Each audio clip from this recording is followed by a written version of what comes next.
नमस्कार. 9 एप्रिल 2024 हिंदू नववर्षाच्या सर्वांना खूप खूप शुभेच्छा. युगाब्द 5126 या वर्षाचं स्वागत. युगाब्द 5126 म्हणजे कलियुगाचं 5126वं वर्ष. भारतीय कालगणनेमध्ये अनेक शक आहेत. शालिवाहन शक आहे, विक्रम सन आहे, शिवशक आहे, बौद्ध शक आहे. अशी वेगवेगळ्या महापुरुषांच्या नावाने आपल्याकडे सनावली ही पाळली जाते. देशाच्या वेगवेगळ्या भागात देखील आसाममध्ये गेले तर श्रीमंत शंकरदेव सण पाळलं जातं किंवा असं निरनिराळ्या ठिकाणी पाळलं जातं. पण युगाब्द हे मूलभूत कालगणनेचं खरं तर विश्वाच्या प्रारंभापासून म्हणजे मग कित्येक कल्प वगैरे असा तो सगळा विषय येतो. पण युगाब्द 5126 म्हणजे कलियुग सुरू झालं त्याचं 5126वं वर्ष ही मूलभूत कालगणना आहे. ती एक चैत्र प्रतिपदेपासून नववर्ष आपल्याकडे सुरू होतं. आपल्याकडे कालमापन अत्यंत छोटंपासून ते अत्यंत मोठं अशा वेगवेगळ्या स्तरावर आहे. म्हणजे एक त्रुटी याचा अर्थ एका सेकंदाचा 16वा भाग म्हणजे एक त्रुटी. तिथपासून ते कित्येक युगचक्र असं मिळून एक कल्प म्हणजे काही लाख वर्षाचं असं एक कल्प. अशी आपल्याकडे काळाच्या मोजणीची पद्धत आहे. मग त्याच्यामध्ये दिवसाचे 8 प्रहर म्हणजे आत्ताच्या भाषेत बोललं तर 24 तास. मग 8 प्रहर हा पहिला प्रहर जो आहे दिवसाचे 4 प्रहर आणि रात्रीचे 4 प्रहर. मग पहिला प्रहर हा सूर्योदयापासून सुरू होतो. 3 तासाचा एक प्रहर. मग साधारणपणे सूर्योदय जर 6 वाजता 6:30 वाजता जर धरला तर 6 वाजल्यापासून 9 वाजेपर्यंत हा पहिला प्रहर. 9 वाजल्यापासून 12 वाजेपर्यंत हा दुसरा प्रहर. 3 वाजेपर्यंत तिसरा प्रहर आणि संध्याकाळी 6 वाजता चौथा प्रहर संपतो. आता थोडी कल्पना करा. पहिला प्रहर सकाळी लोक उठतात, एक प्रसन्न वातावरण, ऊन देखील फार तापलेलं नसतं. 9च्या नंतर 12 वाजेपर्यंत हळूहळू ऊन तापायला लागतं. 12 वाजल्यानंतर 3 वाजेपर्यंत हे ऊन जवळजवळ तापलेलं असंच असतं आणि 3 वाजताच्या नंतर ऊन कमी व्हायला लागतं. असे जर दिवसाचे 4 भाग करून पाहिले तर दिवसभराच्या वातावरणामध्ये देखील आपल्याला त्या 3 तासांनी एक फरक जाणवतो. तसेच रात्रीचे पुन्हा 4 प्रहर. मग संध्याकाळी 6-6:30ला जर सूर्यास्त होत असेल तर तिथपासून पहिले 3 तासाचा एक प्रहर म्हणजे समजा रात्री 9, 9:30, 10 पर्यंत. त्याच्या पुढे 3 तास म्हणजे 12-12:30 पर्यंत. त्याच्या पुढे तिसरा प्रहर हा पहाटे 3 पर्यंत आणि पहाटे 3 पासून सकाळी 6 पर्यंत हा चौथा प्रहर. दिवसाचे 4 प्रहर, रात्रीचे 4 प्रहर. मग लहानपणी आम्ही एक कविता ऐकली होती. हे रात्रीच्या 4 प्रहरांविषयी आहे. पहिला प्रहर हर कोई जागे, सगळेच जागे असतात रात्री 9-10 वाजेपर्यंत. दुसरे प्रहर भोगी, जे भोग करतात ते साधारणपणे रात्री 10च्या नंतर उशीर मध्यरात्रीपर्यंत भोग विलास सुरू असतात. तिसरे प्रहर जागे तस्कर, कारण लोक झोपलेले असतात. मग चोर तस्कर हे तिसऱ्या प्रहरात काम करतात. चौथे प्रहर योगी. पहले प्रहर हर कोई जागे, दूसरे प्रहर भोगी, तिसरे प्रहर जागे तस्कर, चौथे प्रहर योगी. म्हणजे पहाटे 3च्या नंतर हे योगी लोक उठतात. ध्यान, धारणा, वेदाभ्यास, व्यायाम, योग, आसनं हे सगळं पहाटे करतात. अशी एक कविता ही ऐकलेली, एक आपल्याला ही ऐकवली. हे 4 प्रहर, दिवसाचे सुद्धा 4 प्रहर, असं आपल्याकडे हे प्रहराप्रमाणे दिवस घडण्याचे. त्यामुळे आपल्याकडे अष्टौ प्रहर सतर्क राहिलं पाहिजे. सेना अष्टौ प्रहर पहारा देते, म्हणजे दिवसाचे 4 आणि रात्रीचे 4 असे 8 प्रहर म्हणून अष्टौ प्रहर म्हणजे 24 तास. आता आपण 24 तास म्हणतो, 24 तास जागृत राहायला पाहिजे. आपल्या या सगळ्या कालगणनेला खगोलशास्त्रीय आधार आहे. मग या खगोलशास्त्रीय आधारामध्ये मुख्यतः राशींची, सूर्याची राशींमधनं हालचाल आणि चंद्राच्या कला याच्याशी त्याचा संबंध आहे.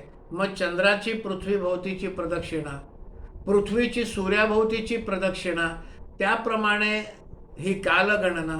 पुन्हा एका राशीतून दुसऱ्या राशीत सूर्याचा प्रवेश, अमावस्या ते अमावस्या हे चंद्राच्या कळा, वाढत जाणाऱ्या कळा आणि कमी होणाऱ्या कळा, असं मिळून हे सगळं वर्षाचं गणित आपल्याकडे बसवलेलं आहे. मग आपल्या देशात काही लोक चांद्रमास किंवा चांद्रवर्ष, चांद्र कालगणना म्हणजे अमावस्या ते अमावस्या ह्याचं पालन करतात. काही लोक सौर वर्ष पाळतात, म्हणजे एका राशीतून दुसऱ्या राशीत सूर्याचा प्रवेश, याला सौर वर्ष असं म्हटलं जातं. आता त्याच्यामध्ये काही गमतीच्या गोष्टी आहेत. अमावस्या आणि हे चांद्रमास आहे, तो दिवस 354 दिवसाचा होतो ते वर्ष, आणि सौर वर्ष 365 दिवसाचं होतं. म्हणजे मग 11 दिवसाचं अंतर पडतं. हे 11 दिवसाचं अंतर कसं पूर्ण करायचं, तर आपण जर नीट लक्ष दिलं तर 3 वर्षातनं एकदा अधिक मास येतो. आता 11 11 11 11 त्रिक 33, मग हे 33 दिवसांचा एक अधिक मास तिथे मध्ये हा आपल्याकडे पाळला जातो. मग अधिक मासामध्ये जावयाला 33 अनारसे वगैरे हे सगळं आपल्याकडे असतंच. पण हा अधिक मास कसा येतो, सामान्यपणे 2 वेळा अमावस्या जी येते त्याच्यामध्ये एकदा राशी बदलली पाहिजे. पण अमावस्या सामान्यपणे 27 साडेसत्ता दिवसांनी एकदा येते. 27 साडेसत्तावीस 28 दिवसांनी एकदा अमावस्या येते, आणि राशी मात्र 30 दिवसांनी बदलते. त्यामुळे हळूहळू हळूहळू एक एक राशी अमावस्या पुढे मागे जात असताना एक वेळ अशी येते 3 वर्षातनं की 2 अमावस्यांच्या मध्ये राशी बदलत नाही, रास बदलत नाही. मग ज्या चांद्र मासामध्ये रास बदलत नाही तो मास अधिक मास असा धरला जातो. मग जो अधिक मास आहे तो अधिक पाळला जातो. आता मागच्या वर्षी श्रावण महिना हा अधिक महिना होता, त्यामुळे अधिक श्रावण आणि निज श्रावण, हा निज श्रावण नंतर आता पुन्हा 3 वर्षांनी ते येईल, आणि हा जो 33 दिवसांचा फरक पडतो हा फरक त्याच्यामध्ये जुळवून घेतला जातो. त्यामुळे आपल्याकडे लीप इयरची नाही आवश्यकता. मग पाश्चात्य कॅलेंडरचं आहे ते लीप इयर ॲडजस्ट करता करता त्यांचे आले नाकी 9. मग काही महिने 31 दिवसांचे केले, काही महिने 30 दिवसांचे केले, एक महिना 28 दिवसांचा केला, तो सुद्धा 4 वर्षांनी एकदा 29 दिवसाचा केला. असं सगळं जोडतोड करून त्यांनी वर्ष बसवलं. आपलं तसं नाही, आपली एक निश्चित पद्धत आहे की 2 अमावस्यांच्या मध्ये रास बदलली पाहिजे. ज्या 2 अमावस्यांच्या मध्ये रास बदलत नाही तो अधिक महिना, हा जो 33 दिवसांचा फरक पडतो हा 3 वर्षांनी एकदा अधिक मास पालन करून हा फरक हा जुळवून घेतला जातो. असं शतकानुशतक आपल्याकडे चाललेलं आहे. त्यामुळे दिवाळी ही वर्षाच्या ठराविक काळातच येते, गणेश चतुर्थी वर्षाच्या ठराविक काळातच येते, ती पुढे मागे होत नाही. मग एका वर्षात दिवाळी ही हिवाळ्याच्या सुरुवातीला आली, त्यानंतर मग ती आणखीन मागे पावसाळ्यात आली, त्यानंतर मग आणखीन मागे उन्हाळ्यात आली, असं होत नाही.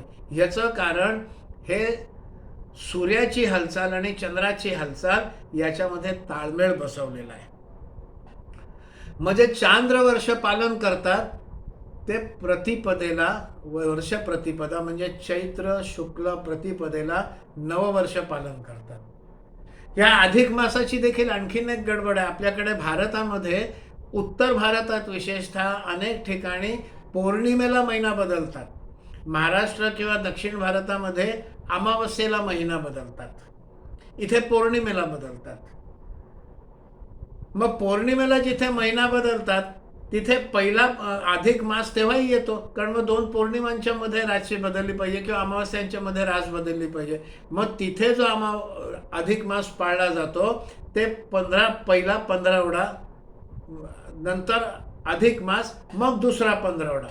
म्हणजे समजा वैशाखात अधिक मास येणार असेल तर पौर्णिमा ते अमावस्या हा 15वडा पाळला जातो, मग अधिक वैशाख पाळला जातो आणि मग अधिक मास ते पौर्णिमा हा पुन्हा वैशाखाचा उरलेला पाळला जातो. अशी ही खगोलशास्त्रीय पद्धत आपल्याकडे आहे. जे चांद्रवर्ष पाळतात ते चैत्र शुद्ध प्रतिपदेला नवीन वर्ष साजरं करतात. मग हे जे नवीन वर्ष आहे हे भारतात अनेक ठिकाणी चैत्र शुद्ध प्रतिपदेला पालन केलं जातं. त्याच्यामध्ये गुढीपाडवा आहेतच. आंध्र प्रदेश, तेलंगणा, कर्नाटक इथे याच दिवशी चैत्र शुद्ध प्रतिपदेला उगादी नावाने पालन केला जातो. सिंध, आत्ता जरी पाकिस्तानात गेला असला तरी तो भारताचा भाग आहे, सिंधी समाज हा हिंदू आहे, तिथे चेती चांद म्हणजे चैत्र महिन्याचा पहिला चंद्र म्हणून त्याला चेती चांद म्हणतात. ती चैत्र महिन्याची वर्ष प्रतिपदा ही पाळली जाते, चैत्र महिन्याची शुक्ला प्रतिपदा. काश्मीरमध्ये देखील काश्मीरी पंडित जे आहेत हे नवरेह नावाने चैत्र शुद्ध प्रतिपदेला नवीन वर्ष पाळतात. हे भारतात सगळीकडे. अनेक ठिकाणी सौर वर्ष पालन केलं जातं. हे सौर वर्ष साधारणपणे सूर्य आणि राशींचा संबंध असल्यामुळे 365 दिवसाच्या कालावधीमध्ये ते बसतं आणि साधारणपणे 13, 14, 15 एप्रिलच्या आसपास हे नववर्ष सुरू होतं. मग त्याच्यामध्ये आपल्याला आसाममध्ये बोहाग बिहू हा त्या दिवशी पाळला जातो. ते वैशाखाचं जे राशींचा बदल आहे, राशींचे महिने आणि महिन्यांची नावं ही भारतभर सारखीच आहे. चैत्र, वैशाख, ज्येष्ठ, आषाढ. आणि जिथे सूर्य सौर वर्ष पालन केलं जातं तिथे देखील महिन्यांची नावं तशीच आहेत. मग वैशाखाचा पहिला दिवस असा तो पाळला जातो जेव्हा रास बदलते, म्हणून बोहाग बिहू. बोहाग म्हणजे वैशाख महिन्याचा बोहाग असं तिथे आसाममध्ये उच्चार होतो. बंगालमध्ये पहिला बैसाख म्हणजे वैशाखाचा पहिला दिवस. उत्तराखंड आणि नेपाळमध्ये मेष संक्रांती, पहिली रास मेष आहे, मेष, वृषभ, मिथुन, कर्क अशा राशी आहेत. मग पहिली राशी मेष रास आहे, मग मेष संक्रांती असं पाळलं जातं.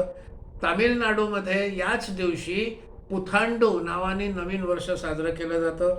केरळमध्ये बिशू, त्रिपुरामध्ये बुईशू, बोडोमध्ये बिराशू, ओडियामध्ये पान संक्रांती म्हणजे पहिली संक्रांत, पंजाबमध्ये वैशाखी. हे सगळं 13, 14 किंवा 15ला त्या वर्षी ज्याप्रमाणे येत असेल राशीचा बदल हे तेव्हा पाळलं जातं.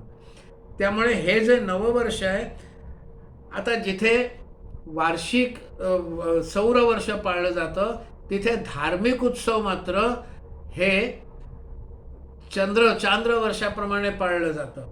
मग तिथे गणेश उत्सव जर असेल तर तो भाद्रपद शुद्ध चतुर्थीलाच येतो. दिवाळी जी आहे ही कार्तिकातच येते, अश्विन कार्तिक असं, तेव्हाच ती येते. त्यामुळे धार्मिक उत्सव किंवा देवादिकांचं, समजा कृष्ण जन्माष्टमी आहे, राम जन्मोत्सव आहे, हे तिथीप्रमाणे पाळले जातात. पण दैनंदिन जीवनामध्ये तिथे सौर वर्ष हे म्हणजे राशींचा बदल त्याप्रमाणे पाळला जातो. मग आपल्याकडे आणखीन पण पद्धत आहे. अनेक ठिकाणी प्रत्येक अमावस्येला सुट्टी असते किंवा काही ठिकाणी अष्टमीला सुट्टी असते. ही आपल्याकडची पद्धत आहे. हे रविवार वगैरे इंग्रज आल्यानंतर सुरू झालेलं आहे. एक. दुसरं, आपला वार हा दिवसाच्या पहिला प्रहर जेव्हा सुरू होतो सूर्योदयाच्या वेळेला तेव्हा बदलतो आणि त्यामुळे आपलं नववर्षसुद्धा चैत्र शुद्ध प्रतिपदेच्या दिवशी पहिला प्रहर जो आहे त्या पहिल्या प्रहराला आपलं नववर्ष सुरू होतं. आपलं नववर्ष एखाद्या निशाचरासारखं मध्यरात्री येत नाही, सूर्योदयासोबत नववर्ष येतं. आणि मग भारतीय कालगणना पद्धती हे जे महाकाल मंदिर आहे उज्जैनचं, हे महाकाल मंदिराचं जे ठिकाण आहे हे एकेकाळी प्राईम मेरिडियन मानलं गेलं. आता ग्रीनविचला मानलं जातं इंग्लंडमध्ये, पण महाकाल, ते काळ म्हणूनच ते महाकाल असं त्याचं नाव आहे, तो प्राईम मेरिडियन होता. मग तिकडनं सूर्य पुढे सरकला की दिवस बदलायचा वगैरे असं सगळं होतं. मग सूर्य सकाळी तिकडनं पुढे सरकला की नवीन दिवस. त्यामुळे आपला वार हा सकाळी सुरू होतो, मध्यरात्री सुरू होत नाही. मग आपल्याकडे जर गुरुवारचा उपास असेल तर तो सकाळी सूर्योदय जेव्हा झाला तेव्हा गुरुवार सुरू होतो आणि गुरुवारचा उपास होतो. मध्यरात्री नाही उपास सुरू होत आपल्याकडे निशाचरासारखं. सूर्योदयाबरोबर एक दिवस एक रात्र मिळून एक वार असा होतो. आता भारतामध्ये सगळीकडेच सौरवर्ष असो किंवा चांद्रवर्ष असो, सौरवर्षाला मेष राशीचा पहिला दिवस किंवा चांद्रवर्षामध्ये चैत्र शुद्ध प्रतिपदा हे सगळ्या देशभर पाळलं जातं. त्यामुळे हे हिंदू किंवा भारतीय नववर्ष आहे. आपण फक्त मराठी महिने, मराठी नववर्ष नाही, हे चैत्र वैशाख ज्येष्ठ आषाढ भारतातल्या सगळ्या राज्यांमध्ये पाळलं जातं, पण आपण त्याला मराठी महिने म्हणतो. हे खरं तर भारतीय महिने आहेत. भारतीय नववर्ष आहे, मराठी नवीन वर्ष नाही. कारण उगादी पण आहे, नवरेह पण आहे, चेतीचांद पण आहे. हे सगळ्या देशभर त्याच दिवशी पाळलं जातं.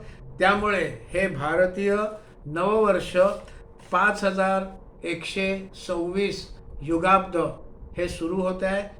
या 5126 युगाब्दाच्या निमित्ताने आपल्या सर्वांना मनपूर्वक शुभेच्छा. ही माहिती प्रसारित व्हावी म्हणून शेअर करा, लाईक करा आणि चॅनल सबस्क्राईब करा. धन्यवाद.